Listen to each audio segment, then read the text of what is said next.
Are you having a hard time finding the DC Multiverse Collector Edition Wonder Woman? I'm giving a brand new one away to one lucky subscriber. Find out more later in the video. Welcome to 5 Points of Articulation. January 24th, 2024 was the channel's 3-year anniversary. Today I'm celebrating with one of my most anticipated videos, the DC Multiverse McFarlane Collector Edition Wonder Woman vs. the Marvel Legends Void Wave Power Princess. Starting with the packaging, and both figures come in window boxes. Very happy to see Hasbro returning to form. Name and logo down here, name and logo down here. The side of the box tells us this is from Who is Wonder Woman, and that she's number 10 in this collection. The side of Power Princess, however, gives us some artwork. We see more of that artwork on the back, along with an albeit short bio. Power Princess comes from the Void Wave. Not gonna lie, this thing is really cool looking, and here are all the figures that you'll need to build him. There's also a Black Panther, but he doesn't have a build-a-piece. As we saw in our standalone Wonder Woman video, she has some breathtaking artwork by Terry Dodson. This comes from the Who is Wonder Woman comic. If the quality of artwork was the only metric, this round would clearly go to Wonder Woman, but in spite of some very nice silver foil, Legend shows us the figure, artwork to compare that figure against, who the character is, and shows us all the other characters we could be enjoying. I love me a DC Multiverse box, and this image is a classic, but for packaging, this round goes to Power Princess. Heh.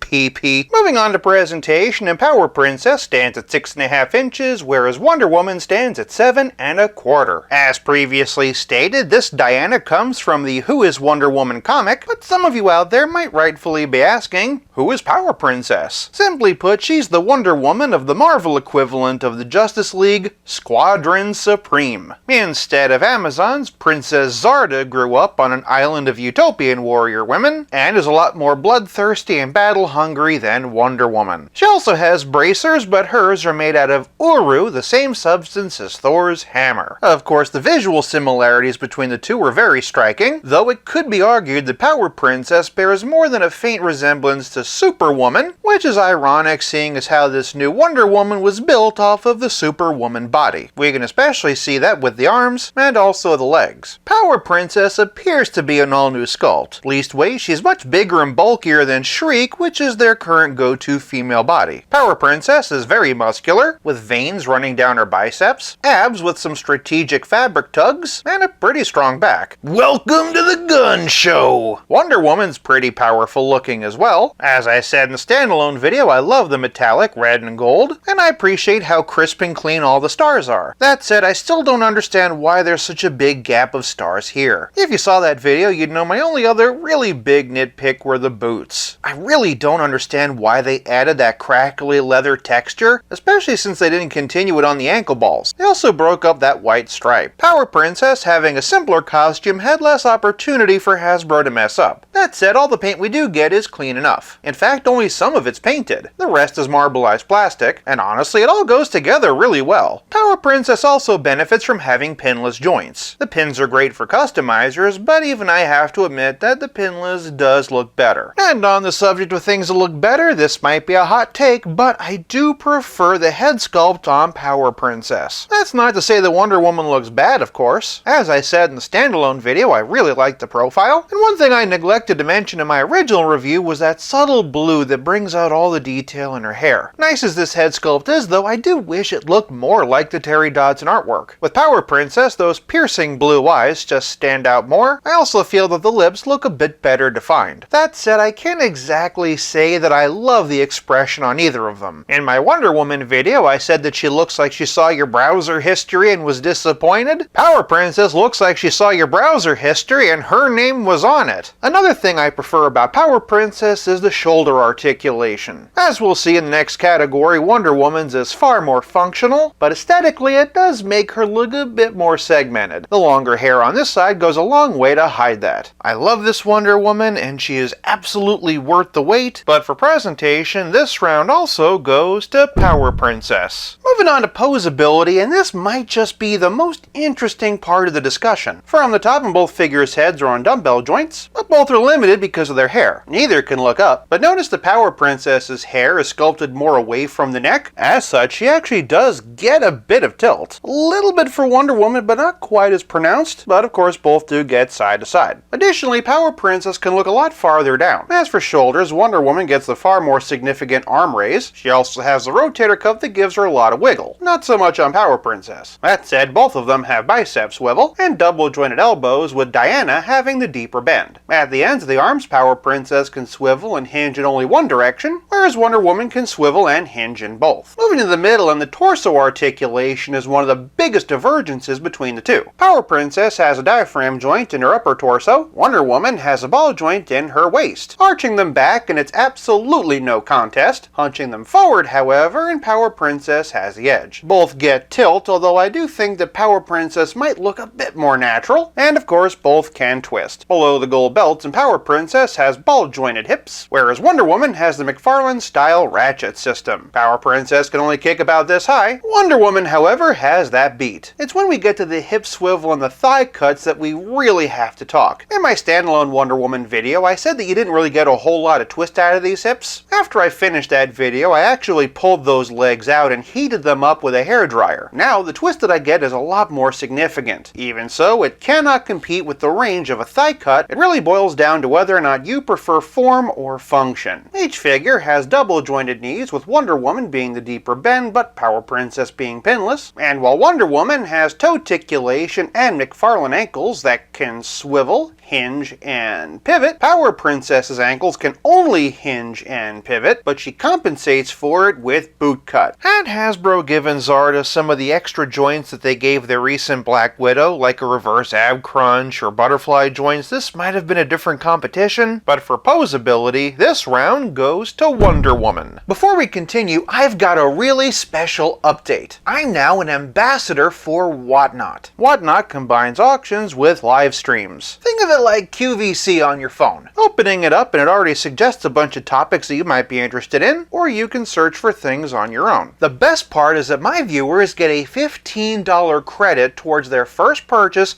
when they sign up using my link. It's a great way to support the channel and expand your collection. Huge thanks to Whatnot for sponsoring this video, and remember, my exclusive link is in the description below. Moving on to Playability, and in terms of accessories, there's a surprising amount of overlap between the two. Starting with hands, and both have accessory holding ones, but while Wonder Woman has a pair of fists, Power Princess has one fist and an open hand. By contrast, Wonder Woman has a complete set of open hands. Each character comes with a sword. They're both silver with gold handles, Wonder Woman's being much more ornately sculpted, but Power Princess having the extra flourish of a red gem. Additionally, they both have shields. Power Princess clips on similar to Captain America. Wonder Woman has straps that her arm can slide into. Those straps don't have any paint, but they're much better detailed, and there's a lot more texture and paint on the surface. Conversely, Power Princess does have detail, but it's a lot flatter and just plain gold. Accessory-wise, that's where these two go their separate ways. Power Princess does have the legs of the Void. Those are reuse of movie Venom cast in translucent burgundy. Kinda looks like it was made out of cranberry sauce. But Wonder Woman has an axe, her lasso of truth, a figure stand with a fancy silver logo, and a trading card along with a trading card stand. Obviously Wonder Woman has more, but I'm still pretty impressed by how much they have in common. It does make me wonder what Hasbro might have included if they weren't beholden to the Build-A-Figure. Perhaps her chain of veracity, or the rainbow axe made from the last shard of the Bifrost. Of course, for warrior women such as these, Playability is more than just accessories. It's also about how well your figures play with others. I did a pretty extensive comparison section for Wonder Woman in the standalone video, so I'm going to be focusing more on Power Princess this time. That said, for just a few Wonder Woman figures we looked at last time, and here we have the DC Universe Classics by Mattel, the Justice League of America box set version by DC Direct, and the Terry Dodson version, also by DC Direct. For a few Wonder Woman figures we didn't look at last time, and here's the DC Icons Amazovirus version. Next up is DC Rebirth by Mattel, Rebirth by DC Icons, Rebirth from DC Essentials, and New 52 by DC Collectibles. For scaling with some Batman figures, and here we have the Mafex Hush, DC Universe Classics, and the Designer Series Greg Capullo. As for Superman, and here we have the diminutive DC Icons, DC Universe Classics, and DC Essentials. For a female Mafex comparison, and here we have the Hush Catwoman, but for a walk on the wild side, and here's the DC Essentials Cheetah, and the Marvel Legends Tigra. For just a few other Marvel Legends though, and here's the 20th anniversary Captain America, Extremis Iron Man, 80 years Thor, and Hercules. For a relative scale comparison, here's Power Princess and Wonder Woman with Pizza Spidey and the Spectacular Spider-Man, and as always, here they are with Stealth Iron Man. For those interested in head swaps, unfortunately Power Princess's head is way too small for Wonder Woman. Same with Superwoman. Conversely, it's a skosh too big for Amazovirus. Also, it just doesn't really sit right. Looks great on the DC Icon 7-pack though. Even the gold and the skin tones match. The skin tones are also a pretty good match for the Mattel Rebirth version. The golds are slightly off, but not that bad. On the flip side, the golds are a good match, but the skin tone is slightly off for DC Essentials. Only slightly though. You could definitely fudge it. Lastly, in terms of both gold and skin tone, she's a perfect match for DC Universe Classics. Just keep in mind that none of the pegs match on any of these, so you will have to be creative. Additionally, who would have guessed that one of the best Wonder Woman head sculpts wouldn't be Wonder Woman at all? Given how closely the design harkens to the new Heroes Reborn series, that rainbow axe really would have been appreciated. But for a more recent Marvel Legend, I am pretty happy with the accessories that Power Princess comes with. And of course, there is all the head swap potential for all you customizers out there. Even so, Wonder Woman does have more character-specific accessories, and as a more mainstream character, more display options. For playability, this round goes to Wonder Woman. This leaves us with nothing left to discuss but the price, and the battle is tied. Power Princess, along with the rest of the Void Wave, retails for $24.99, whereas Wonder Woman, being a McFarlane Collector Edition, retails for $30. I love this Wonder Woman, and while it does feel its value more than other figures in the Collector Edition line, that is still pretty steep. Not that it matters though, because online anyway, both of these figures are pretty much sold out everywhere. On the aftermarket, Power Princess is averaging about $45. Wonder Woman, on the other hand, is averaging between $60 and $80. That's why I've decided to give this one away. All you gotta do is sound off in the comments of this video to tell me you want it. The best part? Domestic or international, everyone's got a shot. Only one entry per person, and you do have to be a subscriber. Deadline to enter is 11:59 p.m. Eastern Standard Time on February 13th, 2024. Winner will be announced in the Community tab on Valentine's Day. There's no purchase necessary, and this giveaway is not sponsored by anyone. I just want to show my gratitude for 3 incredible years and the best audience on YouTube. Only one can win, but best of luck to each and every one of you. Fortunately for Power Princess fans, I am still seeing a few websites offering her as a pre-order. For price, this round goes to Power Princess, who wins the battle 3-2. Agree? Disagree? Sound off in the comments and let me know which one you like better. If you like this video, check out one of these. Thank you so much for watching. I'll be back again real soon, but until then,